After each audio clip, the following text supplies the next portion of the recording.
The night they brought Selene Vale to the burning square, the whole kingdom came hungry for fire. Not warmth, not justice. Fire. The kind that made frightened people believe their suffering finally had a shape, a name, a body thin enough to chain, and guilty enough to destroy. Rain had fallen since dawn over the capital of Verith, turning the stone streets black and slick beneath thousands of boots, yet not a single soul returned home. Farmers stood beside nobles beneath torn cloaks. Mothers held pale children close. Soldiers kept their hands on silver blades, while temple bells groaned above the city like iron beasts waking in the dark. At the center of the execution square, beneath a moon swollen red behind storm clouds, Selene stood barefoot on wet wood, chained to an iron stake built from the branches of old winter pines. Her dress had once been white, though mud, rain, and ash had ruined it by the time the priests dragged her from the temple cells. Silver cuffs circled both wrists. They had not merely bruised her, they had burned through skin. Thin smoke rose from where the metal touched her flesh, carrying the bitter scent of blood and moon silver into the cold air. No one asked if she was afraid. No one cared that she had not eaten in 2 days. No one seemed troubled by how young she looked beneath the torchlight, with hollow cheeks, trembling lashes, and dark hair plastered against her face by rain. To them, she was not a girl anymore. She was the reason wheat rotted in golden fields before harvest, the reason lambs were born breathless beneath spring skies, the reason the moon wells dried in the western villages, the reason wolves howled at empty forests and would not shift beneath full moons.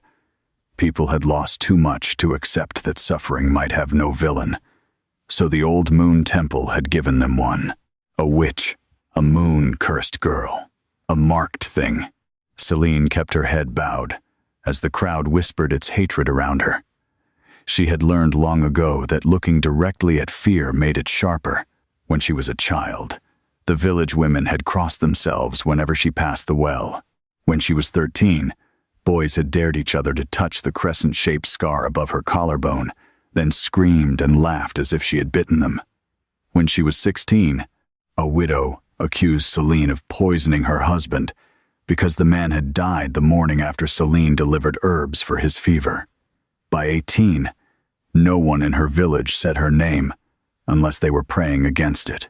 And now, at 20, she stood before the capital with a chain around her throat and a kingdom waiting to watch her burn. She had not cursed the crops. She had not killed the cattle. She had not whispered death into the moon wells. But innocence was a fragile thing in a starving kingdom, and starvation had teeth. Near the temple platform, High Priestess Lysara lifted one pale hand. The square fell silent, with frightening speed. Even the rain seemed to soften. Lysara of the Old Moon Temple was beautiful in the way polished bone was beautiful, smooth and cold and carefully arranged. Silver robes wrapped her tall figure. Moonstones glittered at her throat. Her hair, white blonde and braided with temple chains, framed a face that had comforted kings and condemned children with the same gentle expression. "People of Verith," Lysara called, her voice carrying across the square without effort. "Tonight, the moon bears witness to our grief." A murmur passed through the crowd. Selene closed her eyes. She knew this voice.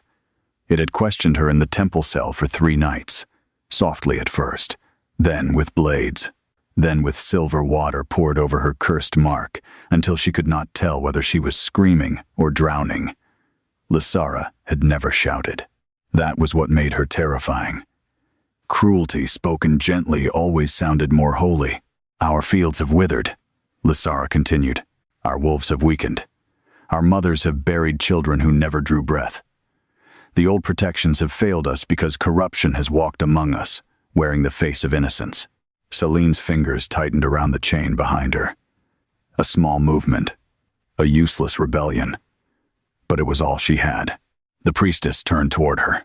Selene Vale, daughter of no recognized bloodline, bearer of the forbidden crescent, accused of moon blight, blood witchery, and communion with spirits beneath the northern dark. Before the crown, the temple, and the suffering people of this kingdom, do you confess? The crowd leaned forward, hungry. Celine opened her eyes. For one moment, she wanted to beg. Not because she thought begging would save her, but because some wounded part of her still wanted someone to hear the truth before she died. She wanted to tell them about the old farmer whose fever she had broken with willow bark, about the child she had pulled from a frozen river, even after his mother screamed not to touch him, about the abandoned wolf pup she had fed goat milk through winter, while the village boys threw stones at her window. She wanted to say she had spent her life healing people who feared her hands. But the square would not hear that. So Celine lifted her chin. Rain ran down her face, like tears she refused to give them. "I confess nothing," she said. A ripple of anger moved through the crowd. Lysara's mouth curved faintly. Not a smile exactly, a confirmation. "Then may the flame reveal what your tongue conceals." The crowd roared. The sound passed through Celine's bones. She swayed, but she did not bow her head again. That was her last dignity. She would not give them the sight of her breaking before the fire even touched her. Then, the royal horn sounded. The roar died instantly. Every person in the square dropped to one knee. Celine remained standing, only because the chains held her upright. From the avenue of black banners, the Alpha King arrived. Kale Draven rode through the rain on a massive direwolf with fur dark as midnight and eyes like molten silver. The beast's paws struck the stone without sound, though the ground seemed to remember each step. Behind him came royal guards in black armor, their cloaks heavy with rain, their spears tipped in silver. Above them, the banners of House Draven snapped in the storm wind. A crowned wolf wreathed in ash. Celine had seen the king only once before, from a distance. Years ago, when his father's body was carried through the capital after the Northern War. Kyle had been younger then, newly crowned, his face carved from grief and violence. Now he looked like a man who had learned to wear both as armor. He was broad-shouldered beneath a dark cloak clasped with wolf bone. His black hair was damp from rain. A short scar cut through his left eyebrow. His expression was controlled, almost brutally calm, but nothing about him felt peaceful. Power moved around him like winter pressure before a storm. The people lowered their heads as he passed, some in reverence, some in fear. Celine watched him through strands of wet hair, and something strange happened inside her chest. A pull, small, sharp, impossible, like a hook catching beneath her ribs. She inhaled too quickly. At almost the same moment, Kael's direwolf stopped.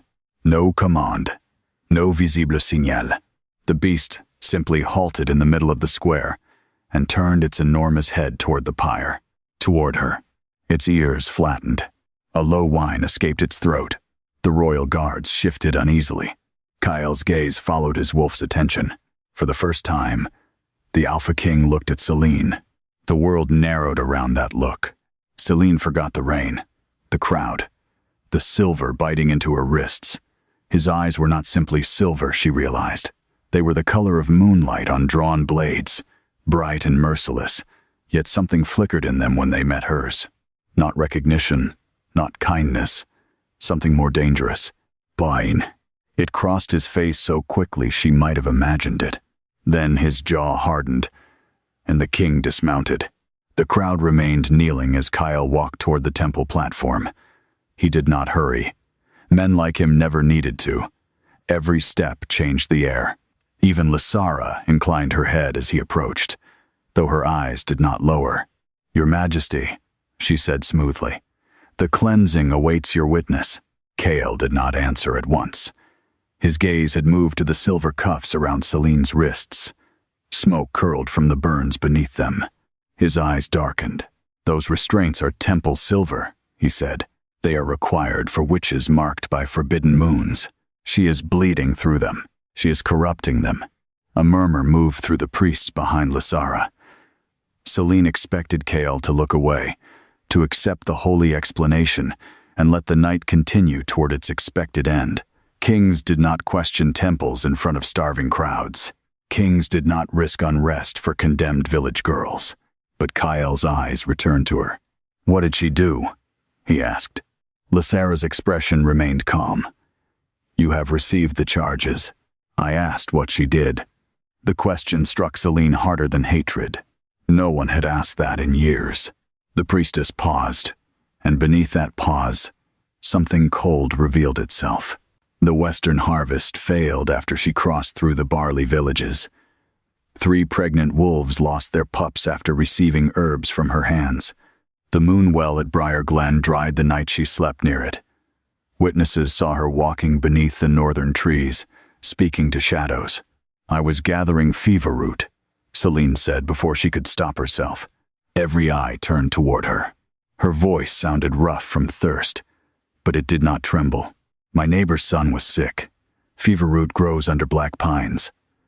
I went before dawn because his mother would not let me near him in daylight." Lysara's gaze sharpened. "You were not given permission to speak." Celine looked at her. "You asked me to confess. I thought words were allowed before death." A few people gasped. The priestess's face did not change, but the air around her did. Kyle watched Celine silently. She wished she could read his expression.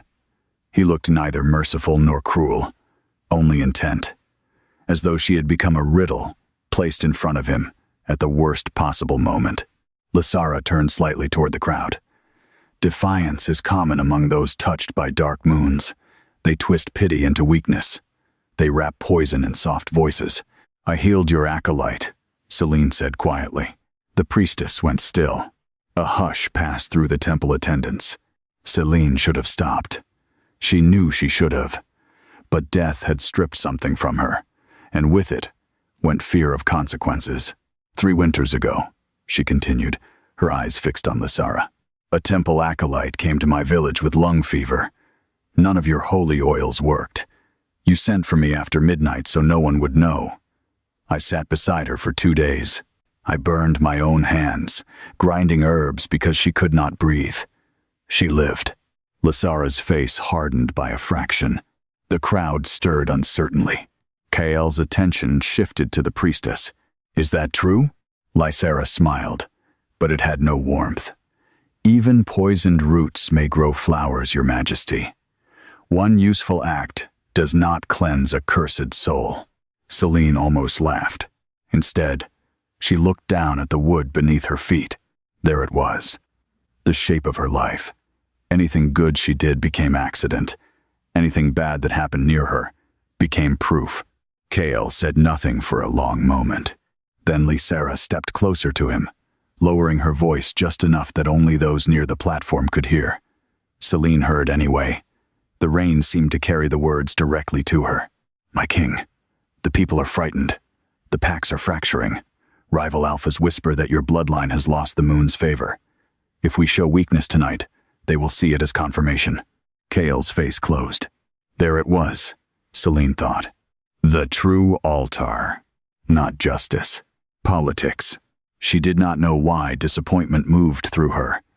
She had expected nothing from him. A king was not a rescuer from old stories. A king was a crown held upright by sacrifice, and tonight she was convenient enough to burn. Kael looked once more at the crowd, at the hungry faces, at the frightened wolves, at the priests waiting with torches. Then he looked at Celine. For a breath, she thought he might speak. Instead, he stepped back. Lysara lifted the torch. Something inside Celine cracked very quietly. Not because she had believed he would save her, because for one dangerous second, she had wanted him to. The priestess began the final rite. Her voice rose above the storm, ancient words spilling into the square. Temple servants moved forward with oil jars. One by one, they poured thick black oil across the wood, piled around Celine's feet. The smell made her stomach twist. Resin, smoke, death waiting to happen. A child began crying somewhere in the crowd. A wolf howled beyond the city wall. Celine's skin prickled. The crescent mark above her collarbone warmed beneath her wet dress. She looked down sharply. No, not now. The mark had burned before, but only in secret. Only beneath moonlight when no one watched.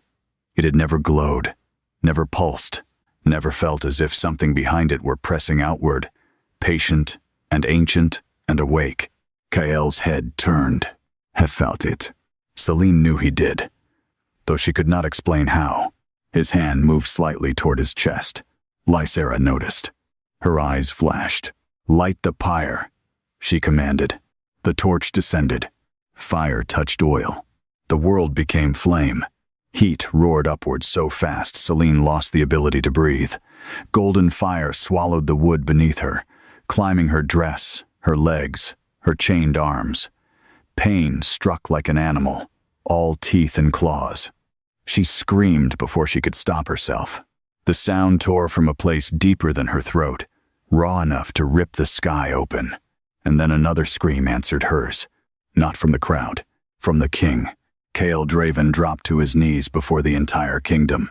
His hand clutched his chest as smoke rose from beneath his armor. Guards shouted. Nobles surged backward. Lysara spun toward him in horror, as blackened burn marks spread across the king's skin, exactly where flames crawled over Celine's body. Celine could barely see him through the fire, but she felt him, his shock, his agony, his disbelief, and beneath it all, something immense inside him roaring awake.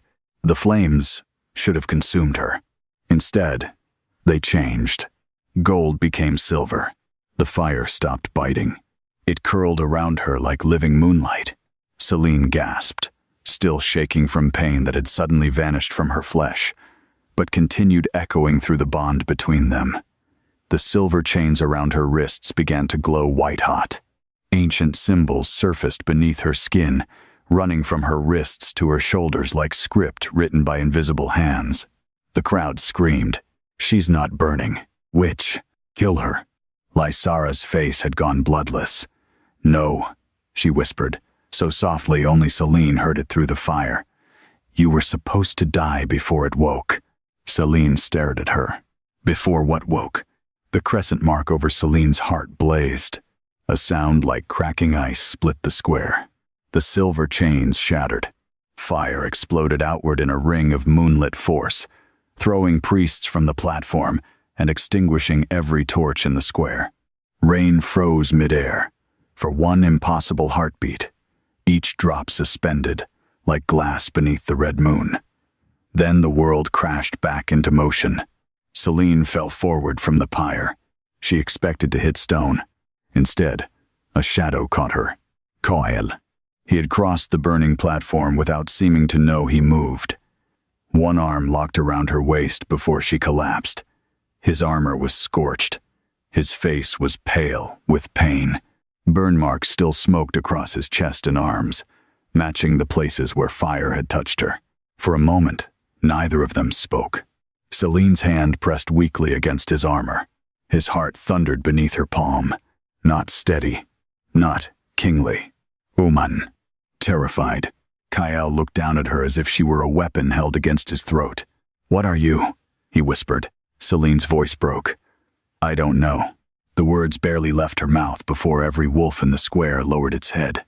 Not to Kael. To her. High above them, the blood moon slipped free of the storm clouds, and silver light poured across the execution square like judgment. Then, from beyond the city walls, something ancient howled back. Not one wolf. A hundla.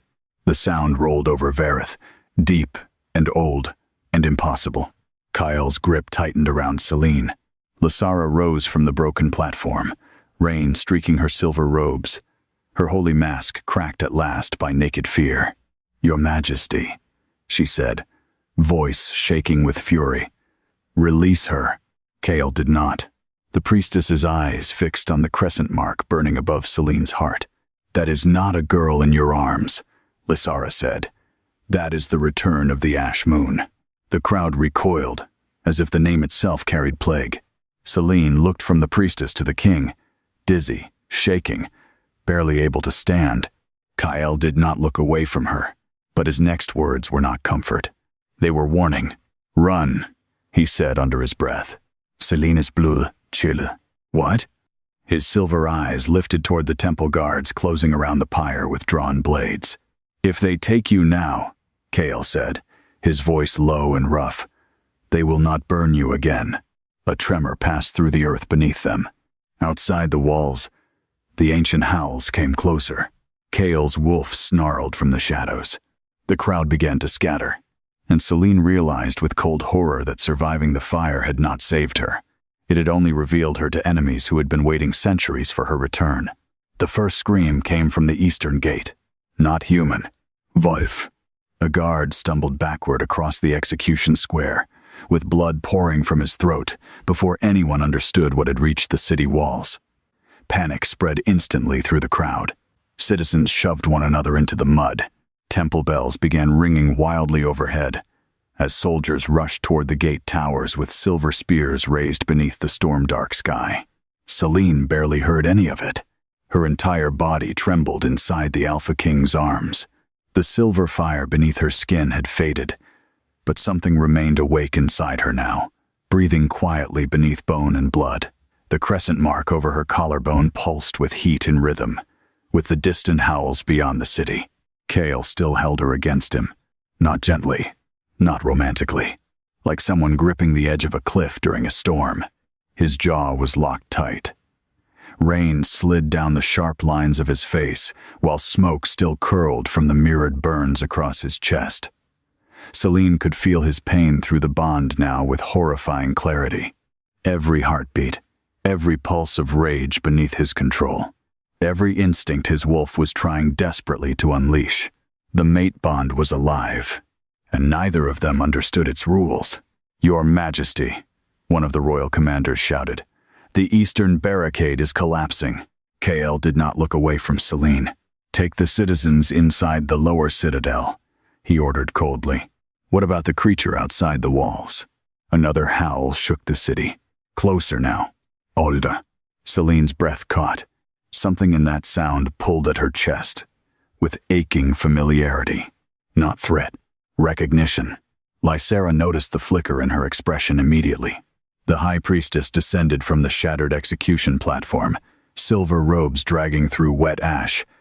Gone was the calm holiness she wore before crowds. Fear sharpened her features now into something crueler. "They came for her," Lysara said.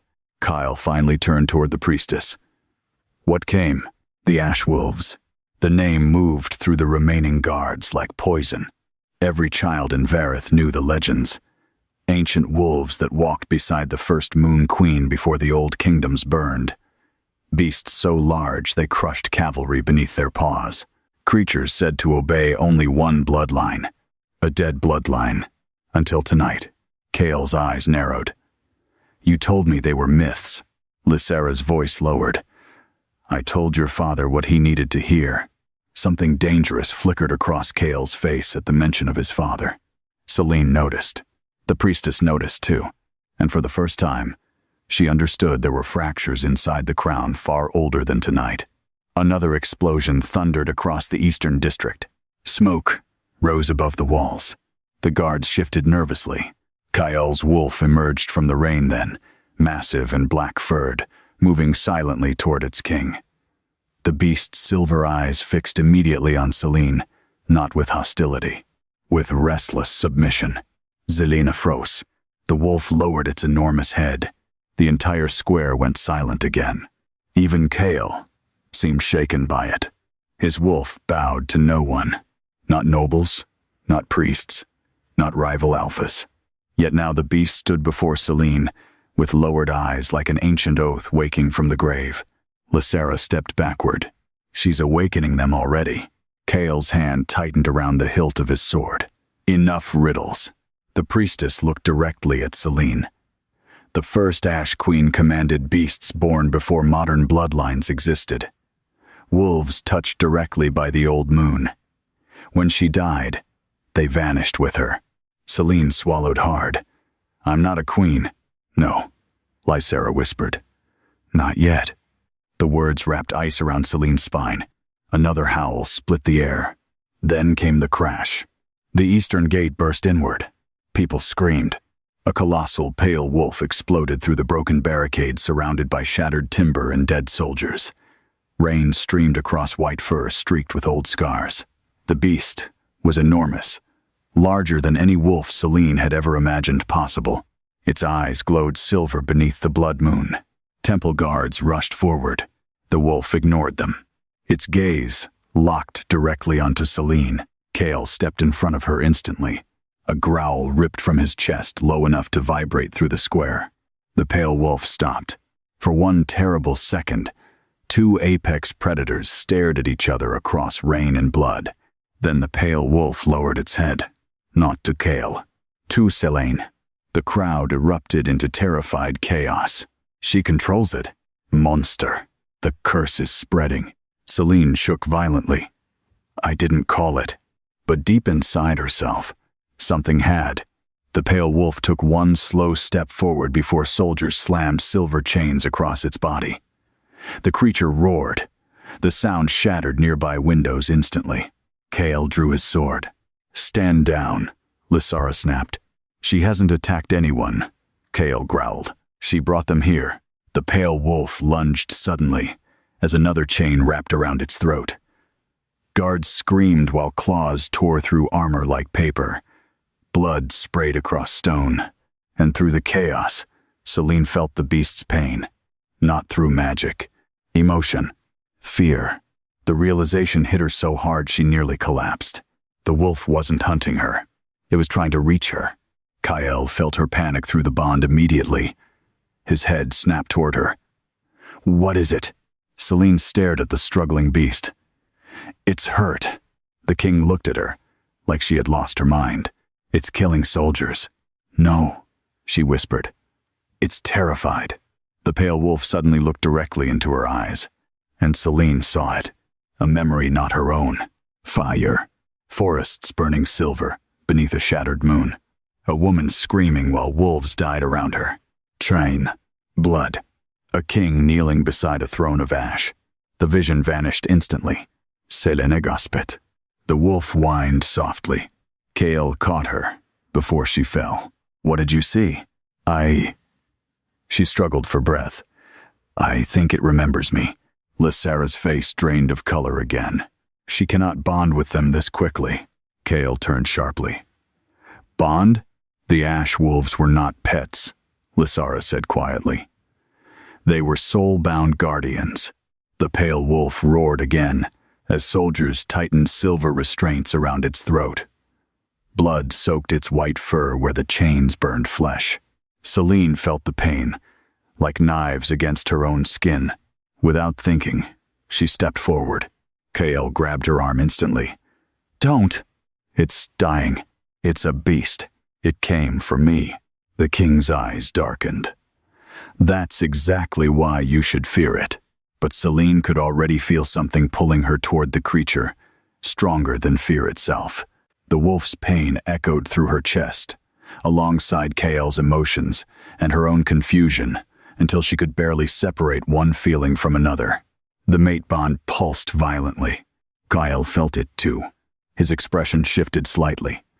Not softer, but strained, because every instinct inside him screamed to protect her, and he hated it. Celine could feel that conflict inside him with painful clarity now. The Alpha King was not a man accustomed to helplessness. Yet tonight his body responded to her suffering before his mind could stop it. Her burns scarred his flesh. Her fear tightened his chest. Her heartbeat echoed inside his veins. The soul bond was becoming stronger by the minute. Lysara saw it happening, and terror sharpened into desperation behind her holy composure. She must be contained before the blood rite completes. Kael looked toward her slowly. What blood rite? The priestess hesitated too long. Celine noticed. Kael noticed. And both understood the same thing, instantly. The temple had hidden far more than prophecy scrolls. The king stepped toward Lysara, voice low and lethal. What have you done? Before the priestess could answer, the pale wolf broke free. Silver chains exploded apart. Guards scattered as the beast charged directly across the execution square toward Celine. Kyle moved instantly. His wolf burst free beneath skin and bone in a violent snap of shifting muscle and fur. Gasps erupted from the crowd as the Alpha King transformed mid-motion into a monstrous black wolf larger than any living creature in Vareth. Except the pale beast did not attack. It slid across the wet stone and stopped at Celine's feet, then lowered itself completely to the ground. Submission. The entire square froze. Kyle's wolf snarled thunderously. The pale wolf ignored him. Its silver eyes remained fixed on Celine alone. Slowly, trembling, Celine reached out one burned hand. The moment her fingers touched white fur, every torch in the city extinguished. Darkness swallowed Vareth, and somewhere beneath the royal citadel, something ancient woke up screaming. Darkness fell over Vareth like a curse, finally remembering its name. One moment the city burned with torchlight and temple fire. The next, every flame died at once. Lanterns vanished. Braziers collapsed into smoke. Even the sacred moon pyres along the citadel walls went black beneath the blood-red sky. The entire capital froze in silence. Then the screaming began. Citizens stumbled blindly through the rain-soaked streets, while wolves barked and snapped against broken leashes. Somewhere near the lower market, a horse shrieked loud enough to cut through the storm before suddenly going silent. Temple bells rang wildly overhead, but even they sounded wrong now, hollow and frightened, as though the city itself had realized something ancient had awakened beneath its foundations. Celine stood motionless in the center of the ruined execution square with one hand resting against the pale wolf's fur. The creature trembled beneath her touch. Not from aggression. Relief. The sensation flooded through her chest so strongly she nearly lost her balance. Images flickered through her mind again in shattered pieces. Moonlit forests, silver armor stained with blood, a woman's voice whispering promises in an ancient language, ash falling like snow. Then, another feeling surfaced beneath the visions. Hunger, old, sleeping, beneath the city. Celine jerked her hand away sharply. The pale wolf growled, low in distress. At the same moment, Kael's massive black wolf snapped back into human form beside her, rain steaming from his skin as he shifted. His chest rose hard with uneven breaths. Shifting that quickly always hurt, even for... His eyes locked onto Celine immediately. "What did you do?" "I didn't." The ground shook. Stone cracked somewhere beneath the square. A deep sound rolled upward through the earth below them. Not a roar, not thunder. Breathing. Every wolf in the city dropped flat against the ground, whimpering. Celine felt cold spread through her veins. Something was alive beneath the citadel, and it had recognized her. The pale wolf backed closer to her side protectively while royal guards scrambled around the square in panic. Several priests fell to their knees chanting prayers to the old moon, their voices trembling so badly the words barely sounded human. Kael turned toward the high priestess. "What is under this city?" Rain streamed down Lysara's pale face. For the first time since Celine had seen her, the priestess looked genuinely terrified. "You should never have touched her," she whispered. Kael took one dangerous step forward. "Answer me." Another tremor shook the square. Far beyond the palace walls, wolves began howling across the forest surrounding Vareth. Hundreds of them, maybe thousands. Calling, responding. Celine pressed a hand against her chest as pain lanced through the crescent mark above her heart. Silver light leaked faintly between her fingers. The bond inside her was growing stronger, and something deep underground was answering it. Lysara finally looked toward the citadel looming over the city, black towers rising against the blood moon like the bones of dead giants. "There is a reason the royal palace was built over the mountain," she said quietly. Kael's expression darkened. The old kingdoms buried something there during the Age of Ruin, something tied to the Ash Moon bloodline. Celine swallowed hard. "What?" The priestess looked directly at her. "The first king." Silence crashed over the square. Even Kael went still. Every child in Vareth knew the legend of the first king, the monstrous wolf ruler who united the ancient packs before vanishing during the Moon Wars centuries ago. Some stories called him a savior. Others called him a beast that nearly destroyed the world, beside the Ash Queen herself. But he was mythology, a story whispered beside winter fires, not something buried alive beneath the capital. "You're lying," Kael said coldly. Lysara laughed softly then, but there was no humor in it. Your family has ruled from that citadel for generations, without asking what sleeps beneath your throne. Another violent tremor split the square. This time the cracks spread visibly through the stone beneath their feet. Citizens screamed as buildings shook nearby. Several tower windows shattered outward. Somewhere in the city, wolves began attacking their own cages, trying to escape. Celine stumbled as another pulse of silver fire moved beneath her skin. Kael caught her instantly. The moment his hands touched her waist, both of them gasped. The bond slammed open wider. Not fully, just enough. Kael saw flashes. Celine standing beneath ancient banners, wearing a crown of silver bone, her hands covered in blood, a battlefield buried beneath ash, and himself kneeling before her, while an enormous creature moved behind them beneath storm-dark skies. Then came another vision, different, more terrifying. Celine chained beneath the royal citadel, screaming while priests carved symbols into stone around her. Kael jerked backward sharply. Celine nearly collapsed from the force of shared memories tearing through them. "What was that?" she whispered. Kael stared at her with visible alarm, because that second vision had not felt ancient. It had felt possible. Future. Lysara saw fear flicker across his face. Good, Celine realized suddenly. The priestess wanted him afraid, not merely of her power, of loving her. The realization settled coldly into her chest. This was never just about magic. It was about control. If the king became bound to the wrong woman, kingdoms could fall. Lysara stepped toward Kael carefully. The bond is accelerating because the blood moon has risen fully. If it completes before she is sealed, your soul will belong to her. Celine flinched. Kael's jaw tightened. "And if I refuse?" The priestess's voice lowered. "Then when she dies, you die beside her." Silence. Rain hammered the shattered square harder.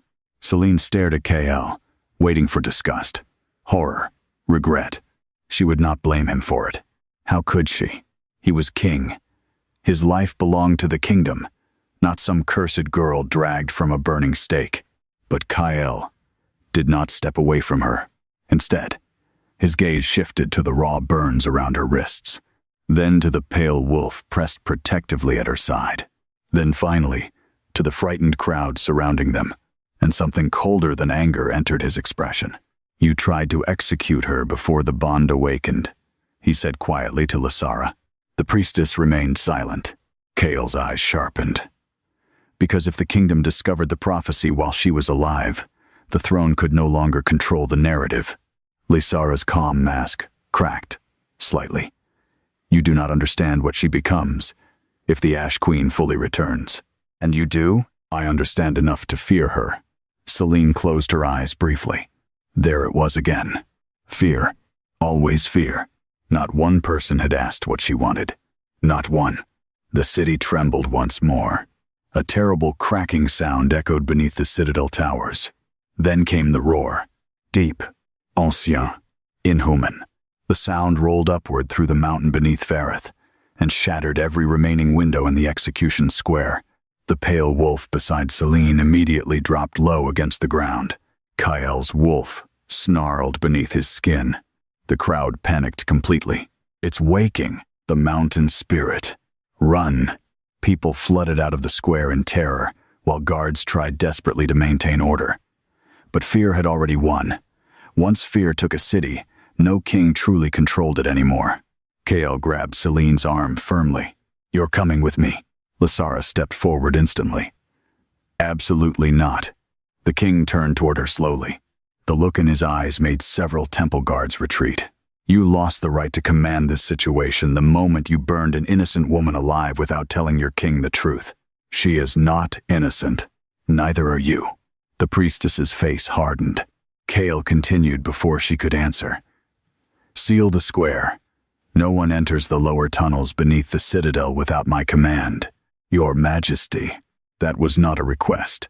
The royal guards obeyed immediately, not because they understood what was happening, because the Alpha King's voice carried something dangerous now. A fury barely chained beneath control. Celine felt it through the bond, and beneath the anger, fear for her. The realization unsettled her more than the flames had.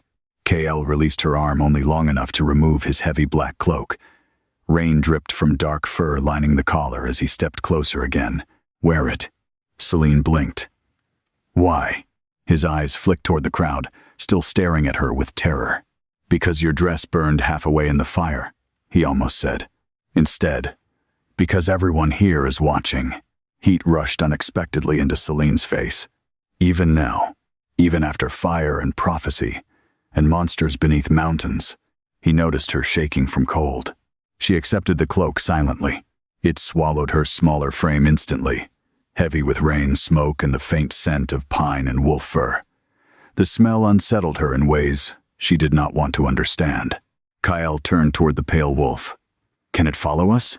Celine looked down at the creature. The wolf met her eyes once, then lowered its head again. "Yes," she whispered, though she had no idea how she knew. Lucera watched the exchange with rising horror.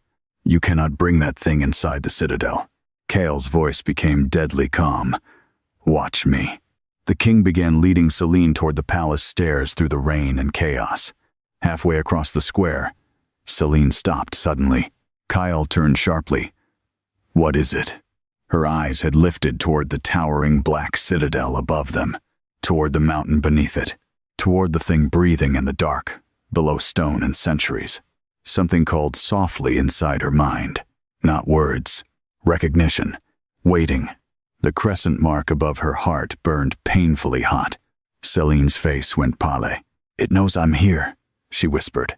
KL followed her gaze upward. For the first time in years, true unease crept through the Alpha King's chest. Because deep beneath the royal citadel, something ancient had started trying to wake up. And it wanted Celine. The royal citadel of Verith had never felt warm. Even before the storms. Before the dying crops. Before wolves began refusing mooncall beneath winter skies. The palace had always carried the coldness of something built more for survival than beauty. Black stone corridors twisted through the mountain like the insides of a sleeping beast.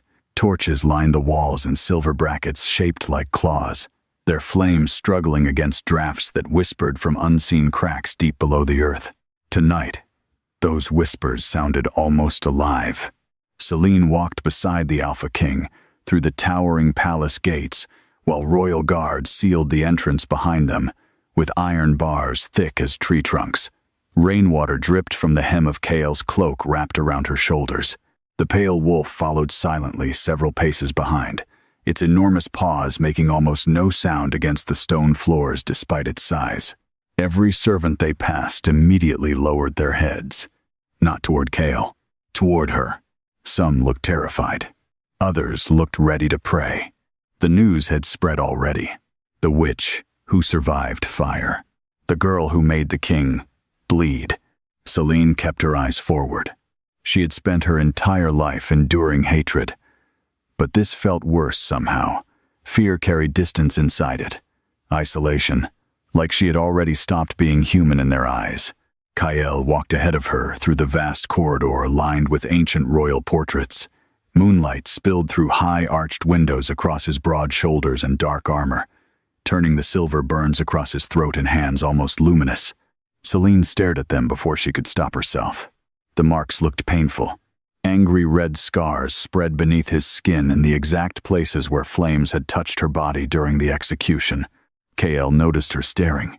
"They'll heal." Celine looked away quickly. "I didn't mean for that to happen. You think I believe you burned yourself for entertainment?" His tone was dry, but not cruel. That unsettled her more than anger would have. The bond pulsed faintly between them again. A strange warmth brushed her chest for half a second, then vanished. Kale felt it too. His jaw tightened almost imperceptibly. Neither spoke after that, because both were becoming painfully aware of the same truth. The closer they stood to each other, the stronger the bond became. They descended deeper into the citadel, through guarded staircases carved directly into the mountain. Celine noticed the architecture changing as they went lower. The upper palace had been elegant despite its severity. Marble floors, silver chandeliers, royal banners. But beneath the main citadel, beauty disappeared. The lower halls were ancient, older than the kingdom itself. Rough black stone-lined narrow corridors etched with symbols Celine did not recognize. Massive iron doors sealed abandoned passageways. Strange claw marks scarred the walls in places, deep enough to split solid granite. The deeper they walked, the colder the air became. And beneath that cold, she could feel it again. Breathing. Far below. Waiting. KL stopped before a pair of massive doors guarded by 6 royal sentinels. Unlike the others above, these soldiers wore black armor, etched with old runes rather than the crest of House Draven. Their wolves watched Celine carefully. None growled. That frightened the guards more than aggression would have. The sentinels bowed immediately. "Your Majesty, no one enters my chambers tonight," Kael ordered. "No council, no priests, no temple representatives." One guard hesitated. The high priestess demanded. Kael's silver eyes lifted slowly. The man immediately lowered his head. "Understood." The doors opened. Warmth hit Celine first. Not heat exactly. Firelight. Pinewood smoke. A room lived in rather than displayed. Kyle's private chambers were far less extravagant than she expected from a king. The space was enormous, but practical. Dark wooden shelves lined the walls beside maps marked with military pins. Weapons rested across stone racks. A massive hearth burned at the center of the room. Wolf pelts covered the floor near the fire, and against the far wall stood a large iron cage reinforced with silver chains. Zelina froze. The pale wolf behind her growled softly. Kael noticed both reactions instantly. "That isn't for you." Celine stared at the cage. The silver restraints hanging from it were burned black in places. Something terrible had once been trapped there. Kael removed his gloves slowly, exposing more burn scars crossing his hands. "The first time my wolf lost control, I killed 3 men." Silence settled heavily between them. Celine looked at him carefully now. Not at the king. At the man beneath the crown. His expression had become distant, colder somehow. "A prophecy was given when I was born," Kael said quietly. "The old moon temple claimed my true mate would either heal the kingdom or destroy it beside me." Celine's stomach tightened. "So they taught me control before they taught me mercy." His gaze shifted briefly toward the cage. "When my wolf first shifted fully at 13, it nearly tore apart the royal court." The words explained something suddenly. The restraint in him, the constant tension beneath his skin, the terrifying precision with which he controlled every movement. Kael had not been raised like a prince. He had been contained like a weapon. Celine looked toward the cage again. "You locked yourself in there?" "When necessary." There was no self-pity in his voice. That hurt more somehow. Kael moved toward a nearby table, where several glass bottles rested beside folded bandages. "Sit." Celine hesitated. The bond pulsed. A flash of irritation crossed Kael's face instantly. Not because she refused him, because he could feel her fear. He exhaled sharply. "I'm treating your burns, not sentencing you." Celine slowly sat near the hearth. The pale wolf curled itself near the chamber doors but did not sleep. Its silver eyes tracked every movement inside the room carefully. Kael knelt before Celine with a bowl of dark healing salve. The sight felt wrong somehow. Kings did not kneel, not for cursed girls dragged from pyres. Celine instinctively tried pulling her injured wrists away. Kael caught one gently before she could. The moment skin touched skin, pain surged through both of them. Not physical. Memory. Serena Gospet. Kai froze. A vision tore through the bond, violently enough to blur the room around them. Moonlight flooded ancient stone halls. A woman with silver eyes stood at the center of a battlefield, wearing armor crowned with ash-colored fur. Kael stood beside her, not as king, as protector, as Loa. Blood covered both of them. "The temple betrayed us," the woman whispered. Then fire consumed everything. The vision shattered. Celine jerked backward, breathing hard. Kael's hand released her instantly. The room fell silent, except for the crackling hearth. "What was that?" Celine whispered. Kael stared at her like he no longer knew whether to fear her or himself. Memory. No, she said immediately. That wasn't mine. His expression darkened. I know. The implication settled between them slowly. The bond was not merely connecting them, it was remembering them.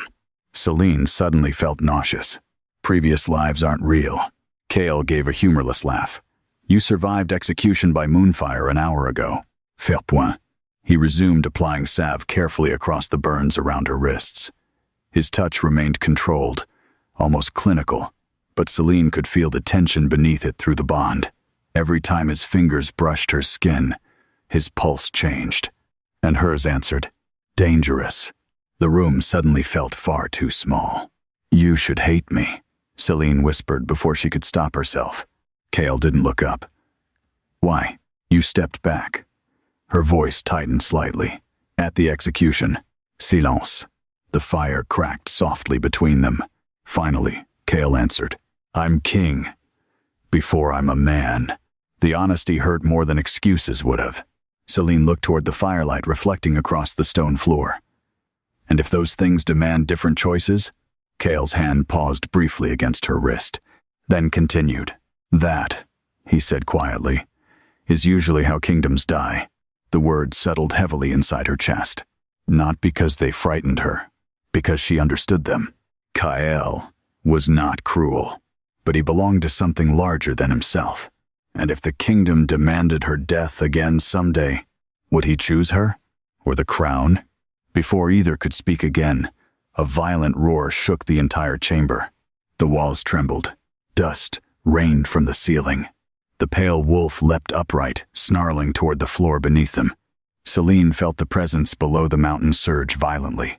Closer now. Awake. Kale rose instantly, hand flying toward his sword. Then came the scream. A servant. Somewhere deep beneath the citadel. Another scream followed. Then silence. Kale's eyes sharpened. That came from the lower tunnels. Celine's crescent mark burned painfully hot again. The thing beneath the mountain was moving, and suddenly, it was hungry. Kyle turned toward the chamber doors sharply. Stay here. Celine stood immediately. No. His expression hardened. You have no idea what's down there. I think it's calling me. That's exactly why you're staying.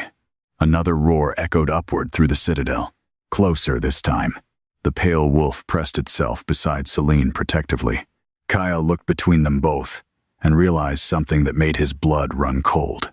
Whatever slept beneath the mountain, it recognized her scent. And if it reached the upper citadel, before they understood why, Verith would drown in blood before dawn. The scream echoed again. Closer. Not loud this time. Weak. Dying. The sound crawled through the ancient stone beneath the citadel, like something dragging broken bones behind it. Every torch in Kael's chambers flickered violently at once. Shadows stretched unnaturally long across the walls, before snapping back into place. Celine felt the presence below them pulse against her chest. Alive. Watching. Waiting. Kael drew his sword in one smooth motion. Silver runes ignited faintly along the dark blade as moonlight touched the metal. Stay behind me, he ordered. Celine almost laughed at the absurdity of the command, as though anything happening tonight could still be controlled. But before she could answer, the pale wolf moved first. The creature crossed directly in front of her, positioning itself between Celine and the chamber doors with a low warning growl rumbling through its chest. Kyle noticed immediately. It's guarding you. Celine swallowed. I think it knows what's down there. The king's jaw tightened. Another tremor rolled beneath the citadel. Far overhead, alarm bells began ringing throughout the palace towers. The sound blended with distant shouting from the upper corridors as soldiers scrambled through the fortress. Kael strode toward the chamber doors. Celine followed. You're not leaving me here. I absolutely am. You think chains and locked doors will stop whatever's waking beneath this mountain? Kael stopped. Not because she was wrong, because she wasn't. The bond pulsed sharply between them again. Celine felt his conflict immediately. Protectiveness tangled with fear. Duty tangled with instinct. His wolf wanted her close where he could see her. The king wanted distance before the bond deepened further. Unfortunately for him, the wolf was winning. A sharp knock struck the chamber doors. Both Kael and the pale wolf reacted instantly. "Your Majesty," a guard shouted from outside. "The lower sentries are dead." Kael opened the doors at once. 3 royal soldiers stood outside, pale with fear. One had blood across his armor that clearly did not belong to him. "What happened?" Kael demanded. The guard struggled to steady his breathing. "We found the bodies near the old prison tunnels, clawed apart. Silver doors broken from the inside." Celine felt cold spread through her stomach. "Inside, not outside." Kael's eyes darkened. "How many dead?" 7. The pale wolf growled harder. The guard finally noticed Celine standing behind the king, wrapped in royal black fur. Terror flashed across his face instantly. Not hatred, recognition. The execution square had changed everything. People were beginning to believe. Kael saw the look and stepped slightly between them without seeming to realize he did it. "What else?" he asked coldly. The guard hesitated. "Something keeps speaking through the tunnels." Silence. Kael's expression sharpened dangerously. "Speaking? We can't understand the words. But the wolves can." The soldier's voice shook now. "Every palace wolf is trying to reach the lower levels." Celine's crescent mark burned again. A whisper brushed her mind. "Come below." Her breath caught. Not sound. Memory. Ancien. Mal. Monstrous. Kael saw her expression change immediately. "What did you hear?" Celine hesitated, because somehow she already knew the voice. Not from this life. From before. The realization terrified her. "I think..." Her voice faltered. "I think it's calling me." The guards looked ready to flee the corridor entirely. Kael dismissed them instantly. "Seal every stair leading beneath the eastern wing. No one enters the tunnels until I command it." "What if the thing reaches the upper palace?" Kael's eyes became ice. "Then pray I find it first." The guards left immediately. The moment the doors shut again, silence swallowed the corridor. Celine looked toward Kael carefully. "You know what it is, don't you?" "No, you're lying." A muscle moved sharply in his jaw. "Not denial. Confirmation." Kael turned away briefly, staring toward the dark corridor stretching deeper into the citadel. "My father used to lock entire sections of the lower tunnels during blood moons." Celine frowned. "Why?"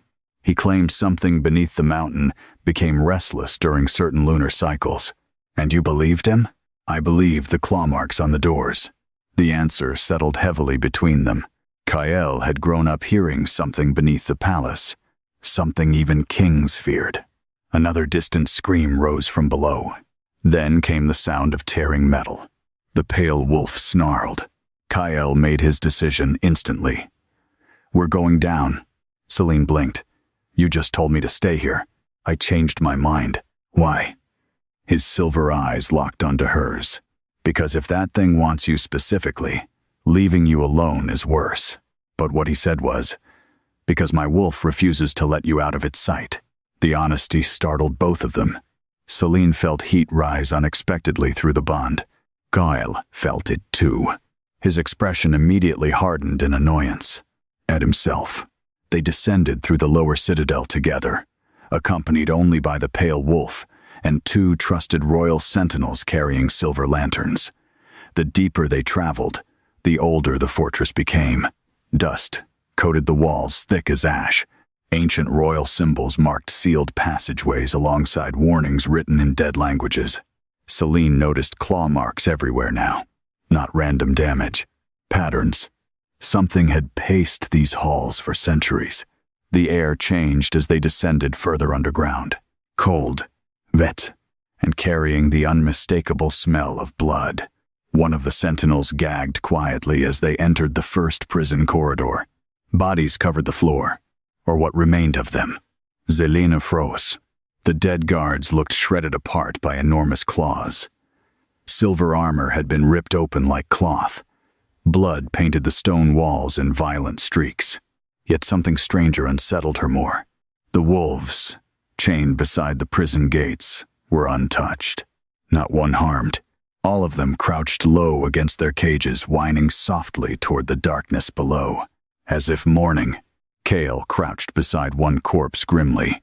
The wounds were enormous, far larger than ordinary wolf claws. "What kind of creature does this?" one sentinel whispered. Celine already knew the answer before Kale spoke. "Not creature," the king said quietly. "Then what?" Kyle rose slowly. "King." The lantern light flickered violently. A deep growl rolled through the tunnels beneath them, closer than before. The sentinels raised their spears immediately. Celine's chest tightened painfully. Not fear this time. Recognition. The voice in her mind returned clearer now. "Little Moon." Her breath caught sharply. Kale turned toward her instantly. "What did it say?" Celine stared into the darkness ahead. "I think it knows me." The pale wolf suddenly moved forward down the corridor. Not aggressively. Guiding. Kyle followed with sword drawn. The tunnels narrowed as they descended deeper beneath the mountain. Water dripped steadily from cracked ceilings. Ancient silver symbols lined the walls, though many had been clawed apart from the inside. Then, they reached the broken gate. Massive iron doors hung twisted outward like paper bent by monstrous strength. Ancient chains thicker than a man's arm lay shattered across the floor. And beyond them, darkness breathed. Celine stopped walking. The bond inside her surged violently. Kale immediately felt it. Pain flashed across his own chest hard enough to stagger him slightly. The sentinels exchanged frightened looks. "Your Majesty." Kale raised one hand silently. Then the darkness moved. Two silver eyes opened at the far end of the chamber. Huge. Ancien. Inhuman. The creature stepped slowly into the lantern light. The sentinels recoiled instantly. Not wolf. Not entirely. The beast towering before them looked like some monstrous fusion of king and predator. Black fur covered a massive body scarred by centuries of chains and battle wounds. Bones protruded, like armor beneath torn flesh. Silver shackles still hung broken from its throat. And its eyes looked exactly like Kale's. Celine's pulse stopped. The creature stared directly at her, then lowered its massive head. "My queen," it growled. One of the sentinels screamed. Kyle's face went deathly pale, because he recognized the creature, not from stories, from childhood nightmares. The first king had never died beneath the mountain. He had been imprisoned, and somehow, he knew Celine. No one moved. No one breathed. The underground chamber seemed to shrink around the creature standing beyond the shattered gates. Water dripped slowly from the ceiling into pools darkened by old blood. Silver lanterns trembled violently in the sentinel's hands, throwing fractured light across black fur, broken chains, and eyes that burned with ancient intelligence. The first king. Not legend. Not myth. Alive. Celine could not stop staring at him. The creature was enormous, even hunched beneath the low cavern ceiling. Torn remnants of silver restraints still hung from his forelegs, embedded so deeply into flesh that bone showed beneath scar tissue. His body carried centuries of wounds, slashes, burns, old punctures from silver spears. Yet nothing about him felt weak. He felt contained, like a storm buried alive beneath stone. And somehow, he looked at Celine with reverence. "My queen," the beast repeated, voice rough as collapsing mountains. One of the royal sentinels broke first. The soldier stumbled backward, dropping his spear with a metallic crash. "Gods protect us." The first king's eyes flicked toward him. The growl that followed froze blood. Not loud. Not violent. Possessive. The pale wolf beside Celine instantly stepped between her and the sentinels, as if anticipating bloodshed. Kale moved next. He stepped directly in front of Celine with sword raised, silver runes blazing brighter along the blade now. "You will not touch her." The first king looked at Kale then. For the first time, something almost human moved across the beast's face. Recognition. Sadness. "You carry his blood," the creature said. Kale's jaw tightened. "And you murdered it." The beast lowered his massive head slightly. "No." Celine felt the lie immediately. Not through instinct, through the bond. Kyle felt it too. His pulse, shifted sharply beside her. The creature noticed. Ancient silver eyes narrowed. The soul. Bond awakens quickly, he rumbled. Faster than before. Before. Celine's stomach twisted. You know who I am, she whispered. The first king's gaze softened in a way that frightened her more than rage would have. I knew you before kingdoms existed. The words crashed through the chamber. Kale's expression darkened dangerously. Enough riddles. The first king looked at him again. You have her eyes, the creature murmured. Something cold passed through Kyle's face. Not fear. Jealousy.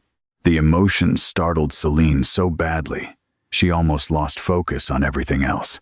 The bond immediately betrayed him. He hated the connection between her and this creature. Hated not understanding it. Hated how instinctively the beast recognized her. And beneath all of it, Kale feared losing her to something older than himself. The realization hit Celine with terrifying intimacy. The soul bond was becoming impossible to hide from. The first king noticed their shared reaction instantly. A low sound rumbled deep in his chest. Amusement. You already feel each other, he said quietly. Kael's voice turned lethal. Speak carefully. The creature ignored the warning. The moon always binds her chosen too tightly. Celine stepped slightly around Kael before she could stop herself. Who am I? Silence followed. The underground chamber seemed to breathe around them. Then, the first king answered.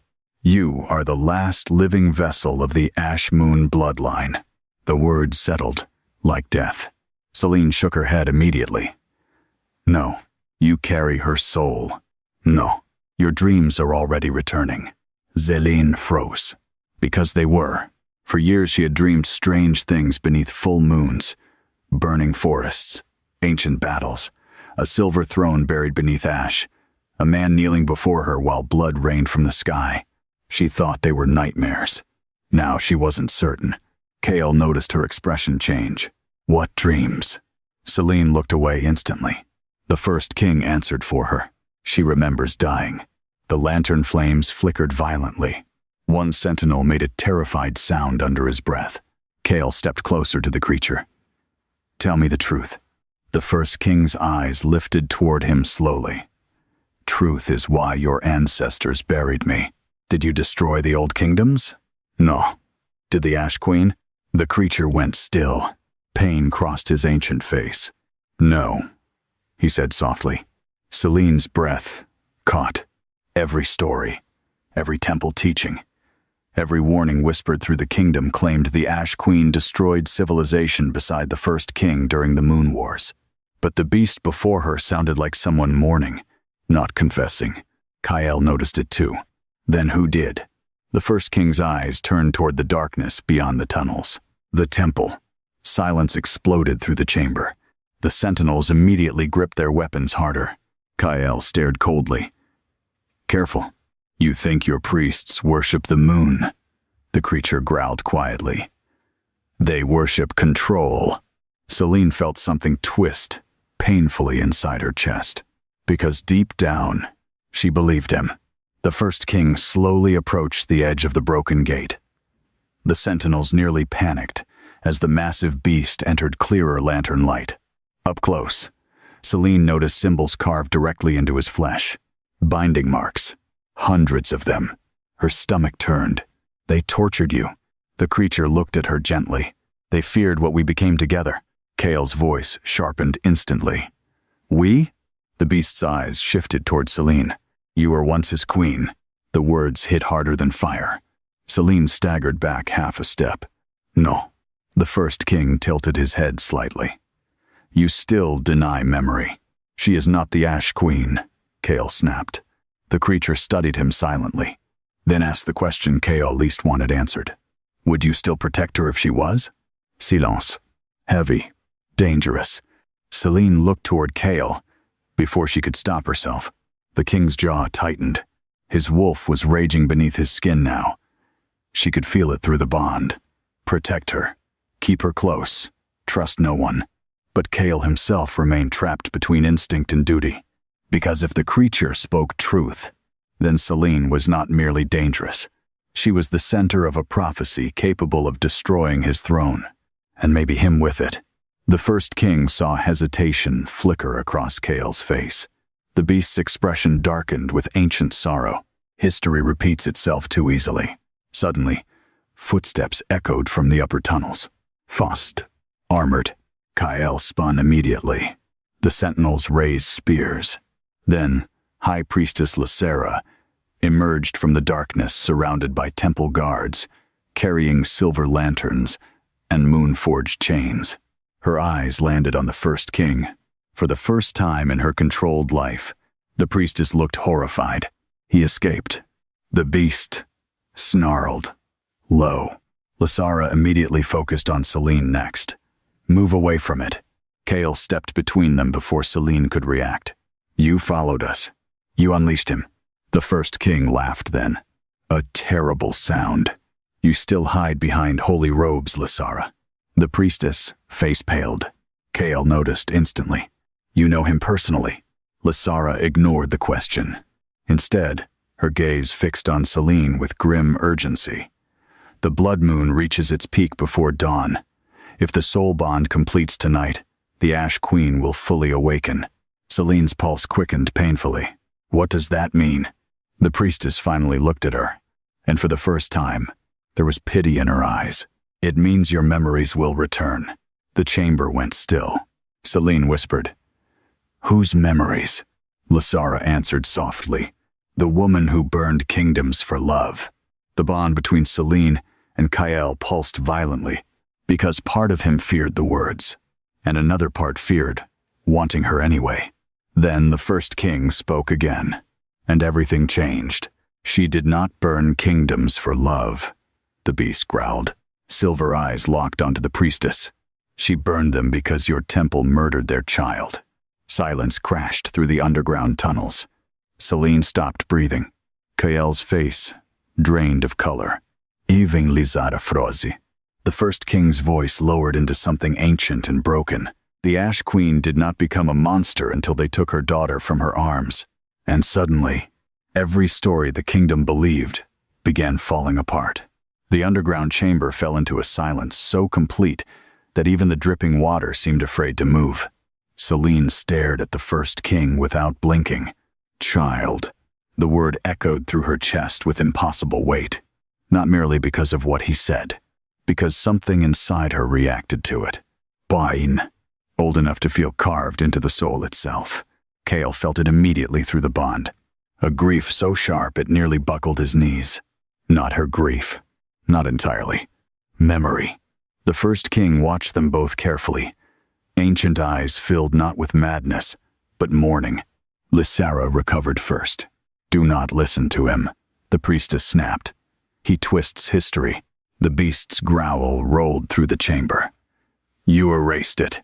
Temple guards lifted silver spears nervously. Kael still stood between Selene and everyone else, though he no longer seemed aware he was doing it. His entire focus remained fixed on the first king. What child? The question came out rougher than intended. The beast looked toward him slowly. The daughter born from the first soul. Bond. Selene's pulse stopped. Kael's expression darkened. Lysera stepped forward immediately. Your Majesty, this creature survives by poisoning minds. The Ash Queen slaughtered thousands during the Moon Wars. The first king's massive claws scraped stone, and your temple slaughtered an infant because they feared what her bloodline would become. The words struck the chamber like lightning. Selene felt sick, not because she believed him completely, because part of her already remembered enough to fear he might be telling the truth. Images flashed suddenly behind her eyes. A nursery lit by moonfire, tiny fingers wrapped around her own. A baby crying. Then, blood across white blankets. Selene gasped sharply and stumbled backward. Kael caught her instantly. The moment his hands touched her arms, the memory slammed into him too. A woman screaming, soldiers dragging her away. Silver-robed priests holding a child. Then flames. Kael jerked violently as the vision ended. His breathing turned ragged. The bond was no longer simply emotional. It was sharing memory itself. Lysera saw the horror on his face. "The bond is accelerating too quickly," she whispered. Kael looked at her sharply. "You knew this would happen." The priestess hesitated. That was answer enough. Rage moved through him so fast, Celine physically felt it beneath her skin. "You knew the soul. Bond shared memory. It has not awakened in centuries. You burned her alive before it could. I tried to save the kingdom." The first king laughed again, low and terrible. "You sound exactly like the priests who murdered her child." Lysara turned toward the beast with open hatred now. The child would have ended the bloodline separation forever. Kael's eyes narrowed. What separation? The priestess realized too late she had spoken aloud. Celine saw fear flash across her face. Not fear of monsters, fear of truth escaping. The first king stepped closer through the broken gates, chains dragging behind him with metallic groans. "The old bloodlines were never meant to rule together," he said quietly. "Moon, blood. Wolf, blood. Shadow, blood. The soul, bond, between king and queen, united powers the temple could not control." Kael's expression sharpened. "So they destroyed it. They tried." The beast's eyes shifted toward Celine, but her soul refused to die. The words crawled beneath her skin. Celine shook her head slowly. "I'm not her." "No," the first king murmured. "You are what remains after centuries of rebirth." Silence followed. Then Kael asked the question neither wanted answered. "What happens if her memories fully return?" The beast looked at him with ancient sorrow. "She remembers how the world betrayed her." The chamber trembled faintly beneath them. Far above, thunder rolled across the city. Celine suddenly understood the true fear surrounding the prophecy. Not that the Ash Queen would return evil, but that she would return heartbroken. And heartbreak powerful enough to destroy kingdoms was far more dangerous than hatred. Kael felt the realization strike her. He also felt something else beneath it. Fear of herself. The bond carried it straight into him. Without thinking, his hand tightened around hers. Celine looked up sharply. For a brief moment, neither spoke. The first king watched silently. Lysara watched with rising alarm, because the more they touched, the harder it became to turn them against each other. The priestess stepped forward urgently. "Your Majesty, you cannot allow this connection to deepen." Kael's gaze remained fixed on Celine. "Why?"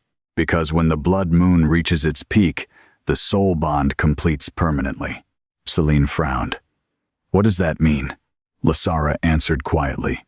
"You will no longer feel, only emotions." Cold spread through Celine's chest. "What else?" The priestess looked directly at Kael before answering. "Desire, pain, fear, dreams, memories." Her voice lowered further. "Death, silence." Kael finally released Celine's hand. Too quickly. The sudden emptiness between them startled both of them more than it should have. The first king noticed immediately. "You fear loving her." Kael's eyes flashed dangerously. "Careful, but you already do." The chamber went still. Celine's breath caught. Kael's expression became unreadable. Yet through the bond, she felt the truth. Not love, not yet, but something growing toward it. Far too fast. Fascination, need, protectiveness sharp enough to become violent. And underneath all of it, terror. Because Kael Draven had spent his entire life training himself never to lose control of his wolf. Now his soul itself was becoming chained to someone capable of destroying him. The first king's gaze softened slightly. "You cannot outrun the bond, boy. I can kill you." "Perhaps." The beast tilted his massive head. "But not her." Kael did not answer. Because they both knew the truth. If Selena died, something inside him would die. Beside her, the lower tunnels suddenly shook violently. Dust rained from the ceiling. One of the temple guards shouted in panic as a deep crack split the cavern wall behind them. Then came the screams, not from below, from above. The entire chamber froze. Another scream echoed through the tunnels overhead. Then another. Then dozens. Kael spun toward the stairway instantly. What happened? One of the royal sentinels ran toward the corridor entrance, listening, his face drained of color. The wolves, he whispered. Celine's chest tightened. Far above them, the howling had begun again. Except this time, it sounded wrong. Agonized. Feral. The first king closed his eyes briefly. They've started turning. Lysara went pale. Impossible. The beast looked toward her coldly. The blood moon affects all wolf. Blood once the Ash Queen awakens. Kael's hand tightened around his sword. Turning into what? No one answered immediately. Then the first king spoke softly. The things your ancestors used to be. Fear spread visibly through the chamber. The priestess stepped backward. Seal the tunnels. Kael ignored her. Instead, he looked at Celine. Through the bond, she felt it instantly. Decision. He had made one. Whatever happened next, he was not leaving her behind again. Then, another roar shook the mountain, closer than before, and somewhere above the citadel, the wolves of Vareth began slaughtering each other beneath the blood moon. The first wolf reached the lower corridors before the screaming stopped. One of the royal sentinels barely had time to turn before the creature slammed into him hard enough to crush armor against stone. Blood exploded across the tunnel wall. The man's scream ended instantly beneath snapping jaws. But it was not a normal wolf. Celine saw that immediately. Its body looked wrong. Twisted. Black veins pulsed visibly beneath stretched gray skin, while silver foam dripped from its mouth onto the stone floor. Bones protruded unnaturally along its spine like blades forcing outward beneath flesh. Its eyes glowed entirely white. Moon-mad. The creature lifted its blood-covered head toward Celine, then froze. Every muscle in its body locked. Slowly, trembling violently, the wolf backed away from her. Submission. Again. The realization horrified the surviving guards more than the attack itself. Kael moved instantly between Celine and the creature while drawing his sword fully. Silver runes flared bright along the blade. The moon-mad wolf snarled at him. Kael snarled back, and for one terrible second, the king's eyes flashed silver white, exactly like the beast's. Celine felt the change through the bond. His wolf was slipping closer to the surface, not losing control yet, but struggling. The first king watched from the broken prison gate silently. The blood moon accelerates old instincts. Kael did not look away from the creature stalking the corridor. Meaning? Violence, possession, hunger. The beast's ancient gaze shifted toward Celine, especially around soul bonds. The moon-mad wolf suddenly lunged. Kael met it head-on. Steel flashed silver through darkness as the king slammed the creature sideways into the tunnel wall. Bone cracked loudly. The wolf twisted unnaturally fast and snapped toward Kael's throat. Celine felt fear explode through the bond. Not fear for himself. Fahia. The realization struck hard enough to hurt. Kael drove his blade through the beast's chest. The creature screamed, then disintegrated. Not died. Disintegrated. Its entire body collapsed into black ash that scattered across the stone floor like burned paper. Silence followed. The surviving guards stared in horror. Celine's pulse quickened painfully. That's not normal. No. The first king rumbled softly. It's beginning. Kael turned sharply. Beginning what? But before the beast could answer, another howl echoed through the tunnels. Then another. Then dozens. The entire mountain seemed alive with them. Lysara's face drained of color completely. The infection is spreading faster than prophecy predicted. Kael looked toward her coldly. What infection? The priestess hesitated. Again. Celine was beginning to hate that silence. Finally, Lysara spoke. The old wolf bloodlines were never entirely stable beneath blood moons. Before the first kingdoms rose, wolves consumed each other during lunar ascensions. Entire packs transformed into feral creatures. Kael's voice became dangerously quiet. And the Ash Queen stopped it. The priestess looked away. The answer was obvious. Celine stared at her in disbelief. You tried to kill me when I'm the only thing holding this together? Lysara's composure cracked. You do not understand what awakening costs. The first king growled low. Say the truth. The priestess snapped toward him furiously. The soul bond strengthens her powers through emotional attachment. Silence. Then Celine understood. Slowly. Horribly. The temple never feared the Ash Queen alone. They feared what happened when she loved someone enough to unlock her full power. KL understood too. The bond pulsed violently between them. Celine felt his thoughts crash into her own for half a second. If loving her strengthens her, the realization frightened him. Not because he feared her power, because part of him already knew he was falling anyway. Celine looked away quickly. The intimacy of feeling his emotions this clearly was becoming unbearable. Another violent tremor shook the tunnels. Dust exploded from the ceiling. Far above them, horns began sounding across the citadel. Emergency signals. Kyle cursed under his breath. One of the remaining sentinels ran toward the stairwell entrance, then froze in horror.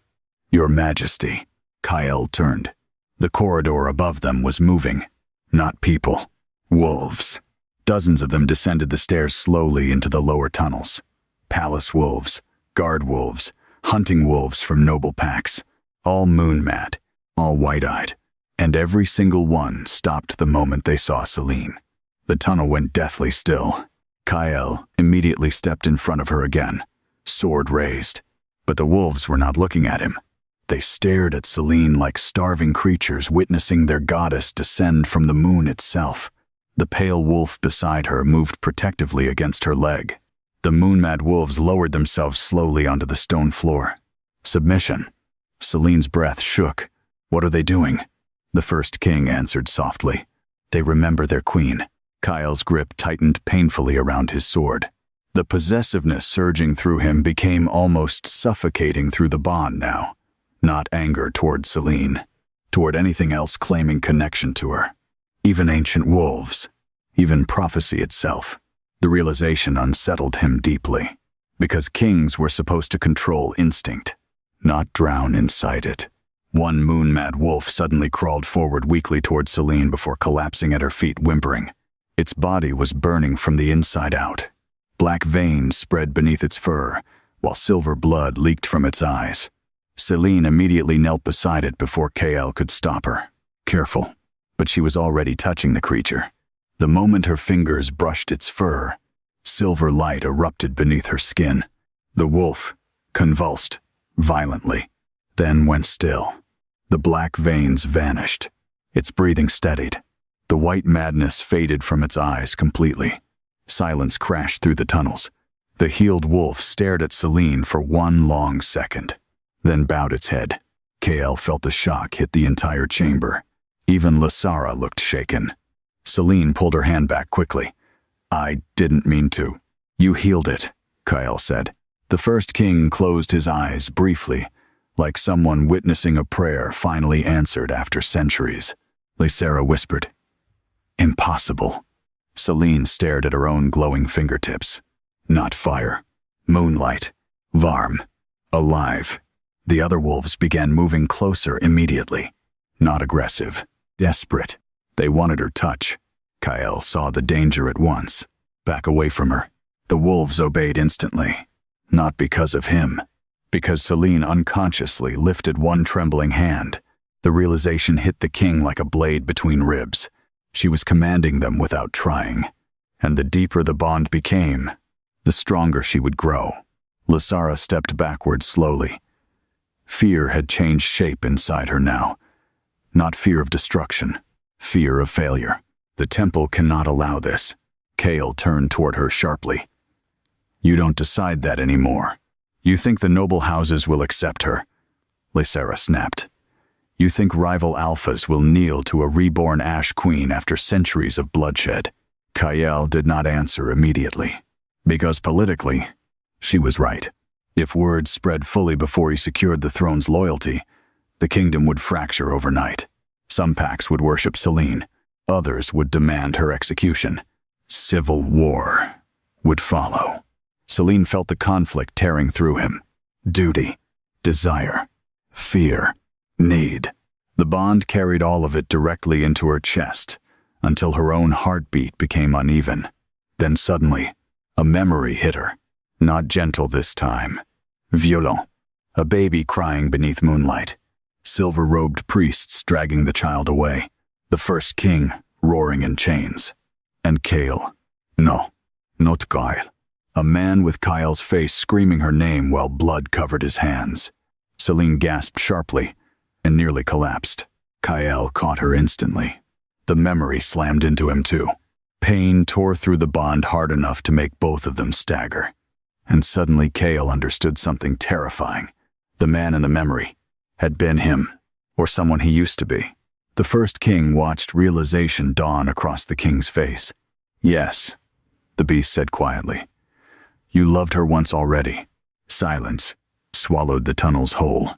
Kyle stared at Celine like the world had shifted beneath his feet, because for the first time, his feelings toward her no longer felt entirely born from this life, and that frightened him more than prophecy ever had.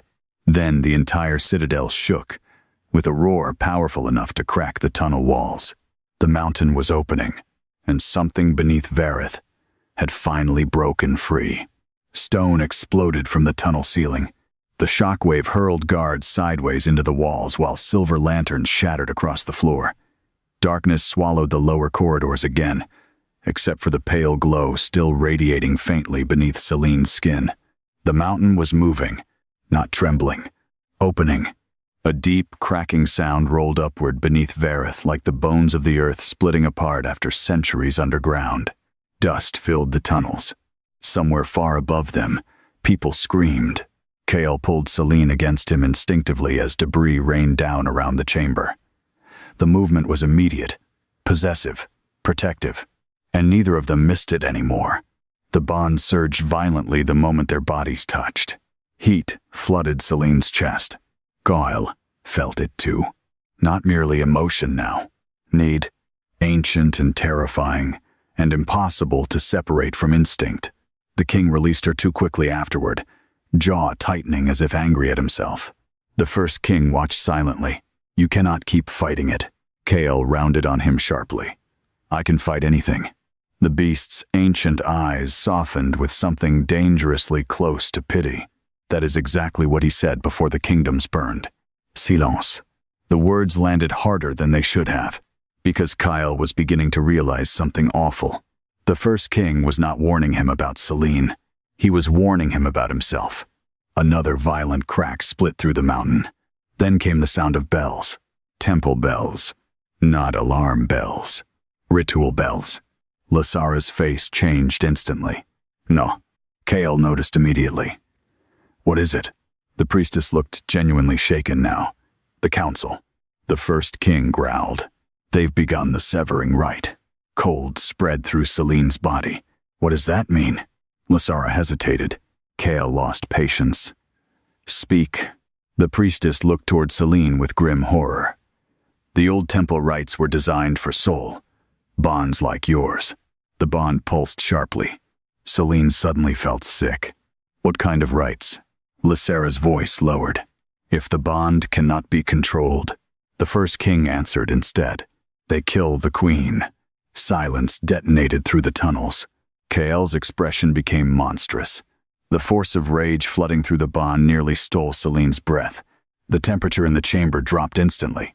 Even the moon-mad wolves backed away from him. Kyle took one slow step toward Lasara. You knew. The priestess stood her ground, though fear flickered beneath her composure now. The severing rites protect the kingdom. You planned this from the beginning. The prophecy, enough prophecy.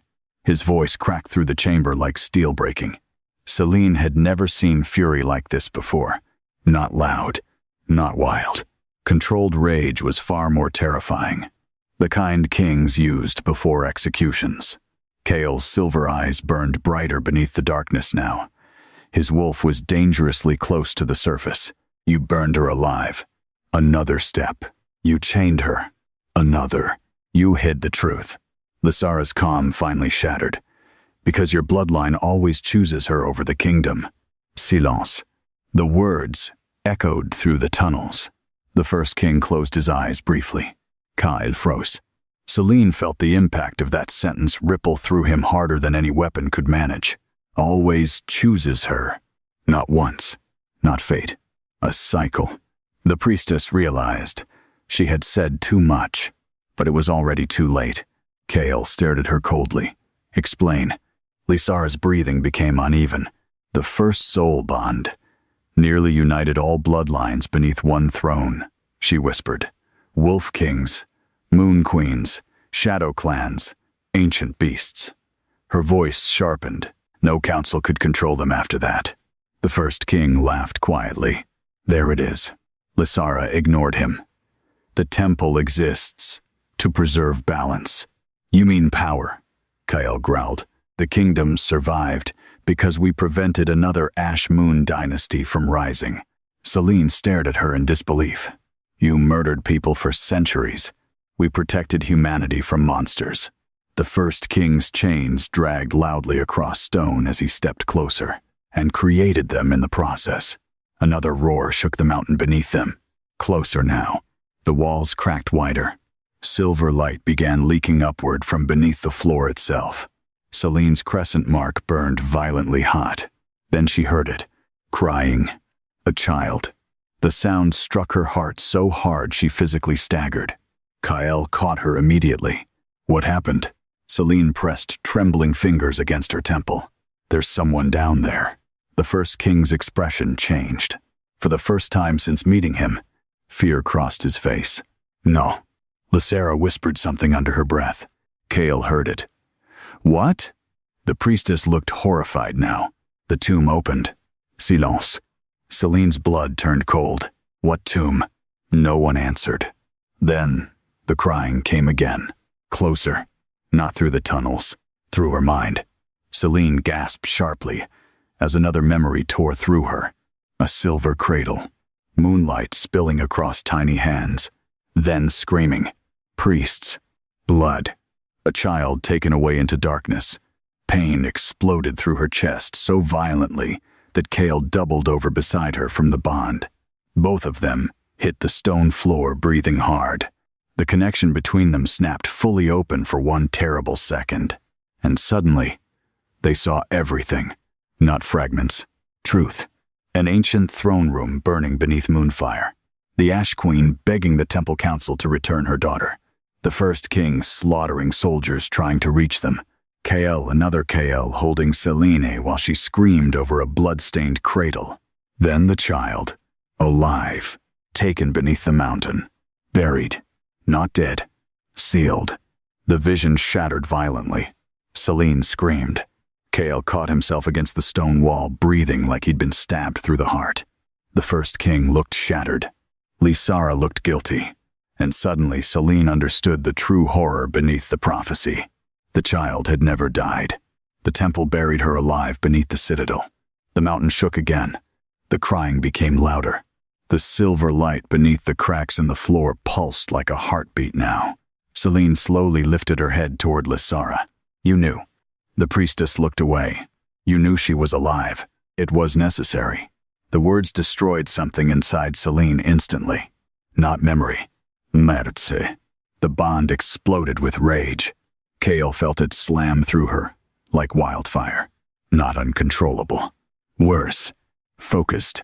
The silver light beneath her skin flared violently. Every wolf in the tunnels dropped low instantly. The air pressure changed. Even the first king stared at her carefully now. Selene rose slowly to her feet.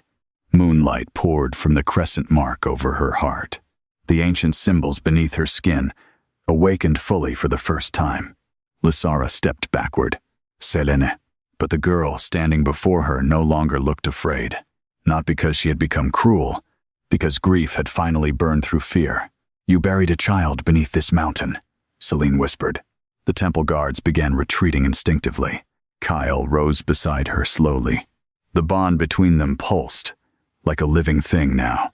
And for the first time since this began, the king stopped resisting it. He moved beside Selene willingly, publicly, dangerously. Lysara saw it happen, saw the choice settle inside him, and realized the kingdom was about to change forever. Then the mountain beneath them split open. A deafening crack tore through the chamber floor as ancient stone collapsed inward. Silver light erupted upward from the abyss below, while the sound of a crying child echoed through the tunnels beneath Varith. And deep in the darkness under the citadel, something answered Celine's rage. The floor collapsed beneath them. Stone shattered downward into darkness while silver light erupted from the abyss below like moonfire breaking through the heart of the earth. Temple guards screamed as the chamber split apart. Several fell instantly into the widening chasm before disappearing into the glowing depths beneath the citadel. Kale grabbed Celine the moment the ground gave way. The force of the collapse slammed both of them against the broken edge of the cavern, while ancient stone thundered downward into the abyss below. Then, silence came. Not true silence. Breathing. The mountain itself seemed alive now. Silver light pulsed upward from the darkness beneath them, in slow waves matching the rhythm of Celine's heartbeat. The crying continued. Closer. A child's voice echoing through centuries of stone and grief. Celine's entire body trembled. Not from fear anymore. Recognition. The bond between her and Kale surged violently, as emotions poured freely between them now without restraint. He felt her heartbreak, her fury, her aching certainty that someone had been waiting beneath this mountain for a very long time. And Selena felt his terror, not of her, of losing her to what waited below. The realization struck hard enough to hurt. Kale still held her tightly against him near the shattered ledge. Dust covered his dark armor. Blood ran from a cut across his brow. Yet his first instinct remained the same: protect her, even against destiny itself. The first king approached the edge of the abyss slowly, broken chains dragging behind him. Ancient silver light reflected across old scars carved into his monstrous frame. His expression looked haunted. She's awake. Lysara's face had gone completely pale. No, the priestess whispered. That prison was never supposed to break. Kale turned sharply toward her. Prison? The woman hesitated. Then the abyss answered for her. A pulse of silver moonfire exploded upward from the chasm hard enough to throw everyone backward. Temple guards slammed into stone walls. Wolves howled across the tunnels. And from the darkness below, tiny glowing footprints began appearing across the broken stone floor. Small. Bade. Child-sized. Celine stopped breathing. The footprints crossed the chamber slowly, glowing brighter with every step until they stopped directly in front of her. Then a little girl appeared. The entire cavern froze. She looked no older than 5 winters old. Silver hair fell softly around a pale face, illuminated by moonlight beneath her skin. Her white dress drifted gently, though no wind touched the tunnels. But her eyes looked exactly like Celine's. Ancien, lonely, and impossibly sad. The little girl stared up at Celine silently, then whispered, "You came back." The words shattered something inside her. A memory hit instantly. Holding the child against her chest beneath moonlit curtains, kissing silver hair, whispering promises.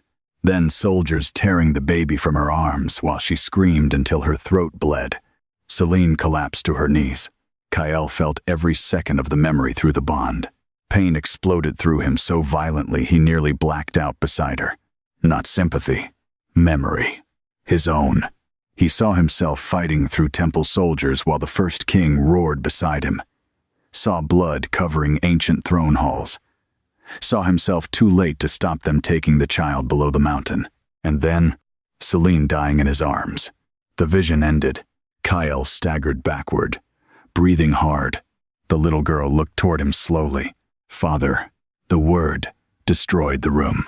Kyle went perfectly still.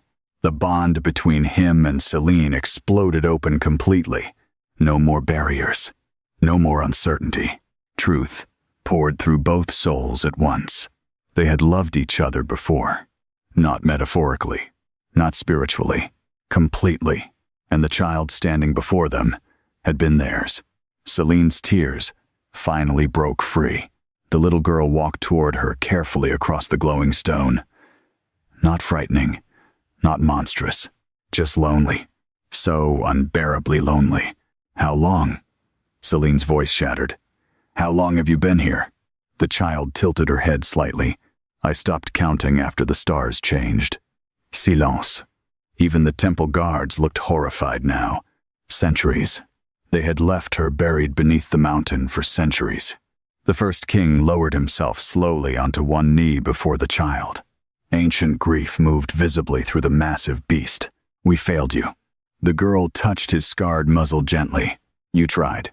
Lysara suddenly stepped backward. Fear flooded her face as the silver light in the chamber intensified. "This is wrong," she whispered. "She should not exist anymore." The child turned toward the priestess. The temperature in the tunnels dropped instantly. Moonfire crawled softly across the floor beneath her bare feet. "You hurt Mother," the little girl said quietly. Lysara raised silver chains immediately. "Stay back." Kael moved in front of Celine and the child at once. Not king. Not politician. Father. The realization hit everyone simultaneously. The soul bond had completed, and the Alpha King had chosen them. Publicly. Irrevocably. Lysara saw the truth in his eyes and understood instantly what it meant. The throne was lost. Because once the king acknowledged the Ash bloodline before witnesses, the prophecy became legitimate. The priestess's expression hardened into desperation. "She cannot leave this mountain." Kael's silver eyes turned deadly cold. "Touch her," he said softly, "and I'll bury your temple beside it." The threat shook the chamber. Celine felt it through the bond with terrifying clarity. He meant every word. Lysara realized it too. You would destroy the kingdom for them. Kael looked toward Celine, toward the child, then back toward the priestess. "No," he said quietly. "You already tried that once." The little girl suddenly flinched. Every wolf in the tunnels growled instantly. The child's silver eyes widened toward the darkness beyond the abyss. Something deeper beneath the mountain had awakened. Something worse. The first king rose immediately, massive body tensing. "No." The mountain roared. A sound, ancient enough to shake the soul itself, rolled upward from the depths beneath the citadel. The silver light flooding the cavern suddenly darkened around the edges, turning sharp and violent. The little girl grabbed Celine's hand instantly. Fear crossed her face for the first time. He found the door. Kael drew his sword immediately. "What found the door?" The child looked up at him and whispered the name no one in the kingdom had spoken for 1,000 years. The Hollow King.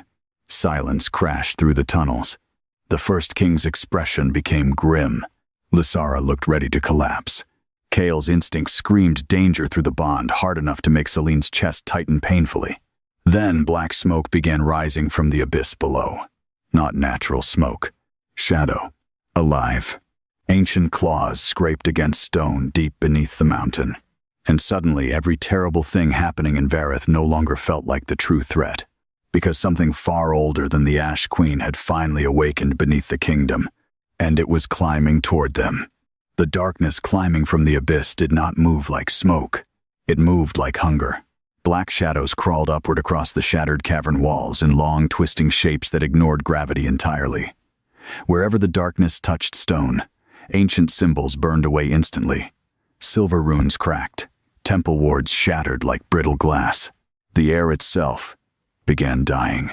Torches extinguished. Lanterns pushed. Even the silver glow surrounding the little girl dimmed beneath the rising shadow. Celine felt cold invade her chest so violently she could barely breathe. Not ordinary cold. Absence. As if something beneath the mountain consumed warmth, light, and life itself. The little girl tightened her grip on Celine's hand. "He's angry." The first king stepped in front of them immediately, massive claws digging into stone. "Stay behind me." Kael moved beside him without hesitation. The sight should have been impossible. The reigning Alpha King standing shoulder to shoulder beside the monster from ancient prophecy. But the soul bond had changed everything now.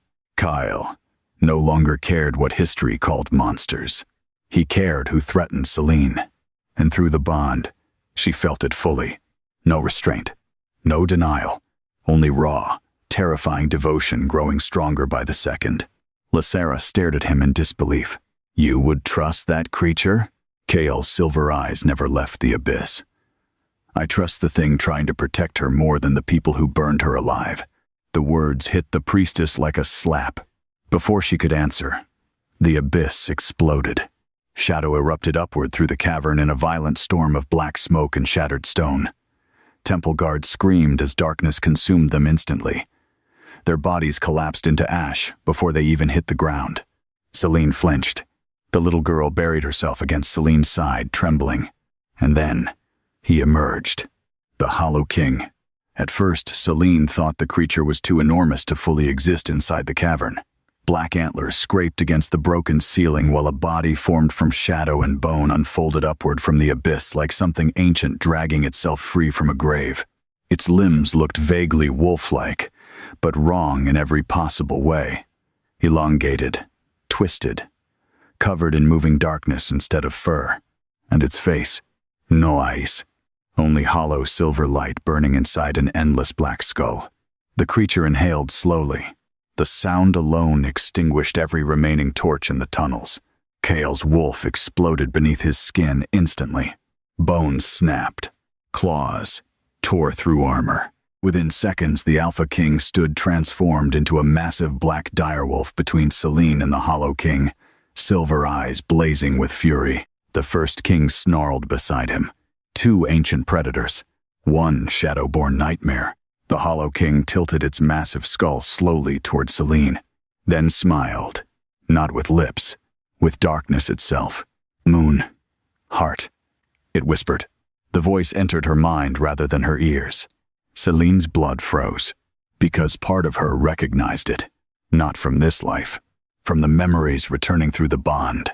The Hollow King had existed before the Moon Wars, before kingdoms, before the first soul bond. Ancient enemy, ancien good. The creature's attention shifted toward the little girl beside Celine. You survived. The child pressed herself closer against Celine instantly. Fear rolled through the bond so sharply Kale nearly attacked immediately. The Hollow King laughed softly, a sound like dying stars. You fear me after all this time? The First King's growl shook the cavern. You will not touch them. The Hollow King turned toward him. And yet you failed them once already. The words struck like blades. The First King lunged instantly. The collision shattered stone. Ancient claws slammed into shadow, while darkness exploded across the cavern walls. Kale attacked at the same moment from the opposite side, massive jaws tearing through black smoke. The Hollow King barely moved. Shadow swallowed both wolves whole. Celine screamed as pain tore through the bond violently. Kyle. She felt him trapped inside freezing darkness. Felt the Hollow King pushing directly against his mind. The giant black direwolf crashed backward across the stone floor hard enough to crack granite beneath him. Kale shifted partially back into human form mid-fall. Blood spilling from his mouth as shadow burns spread across his chest. Celine ran toward him instinctively. Kyle. The moment she touched him, silver fire erupted. Moonlight exploded outward from her body in a violent wave that tore through the darkness surrounding the cavern. The Hollow King recoiled instantly. For the first time, the creature screamed. The sound shattered entire sections of the tunnel ceiling. The little girl looked up at Celine with wide silver eyes. Mother. Celine barely heard her.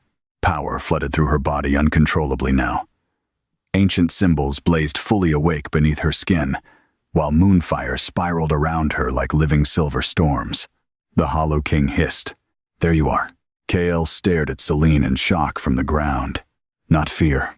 But the soul bond pulsed so strongly now that he could feel her power moving through his own blood. Ancient, beautiful, catastrophic, and somehow his wolf loved it. The realization terrified him, because prophecy suddenly felt very possible. Not because Celine wanted destruction, because if anything threatened her, Kyle himself might become the weapon that destroyed kingdoms protecting her. Lysara saw it too, saw the devotion flooding through the bond, saw the king already choosing her over the world. The priestess made her decision. Quietly, she lifted a silver dagger from beneath her robes. The little girl noticed first. Her silver eyes widened. Mother. Too late. Lysara drove the dagger toward Celine's back. Kyle moved instantly. Faster than thought. Faster than instinct. He threw himself between them. the blade buried deep into his chest.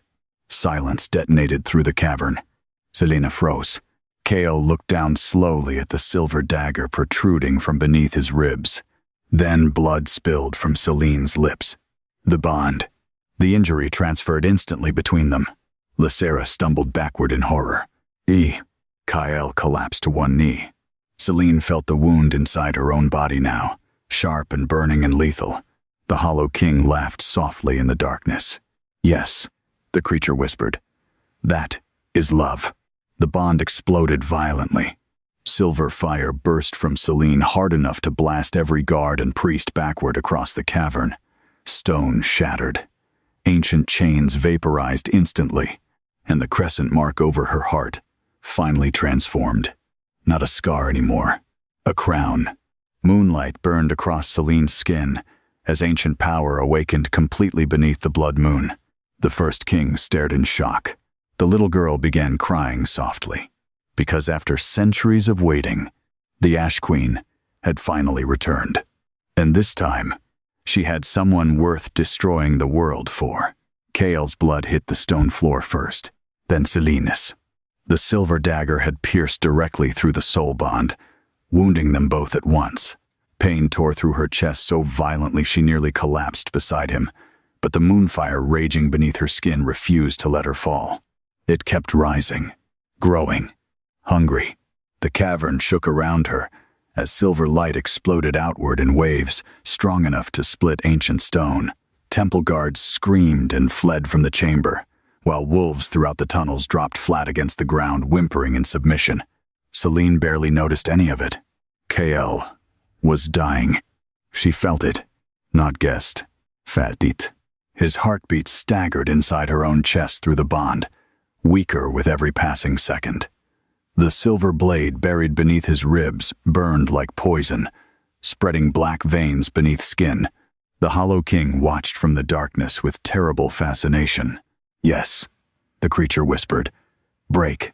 The word echoed through Celine's soul, and something inside her finally shattered. Not sanity. Restraint. Moonfire erupted. The cavern disappeared beneath silver flames, so bright the stone itself turned white beneath the light. Ancient symbols ignited across Celine's arms, throat, and spine, while wind exploded outward from her body hard enough to hurl shattered debris through the tunnels. Kael looked up from the ground weakly, and for one impossible second,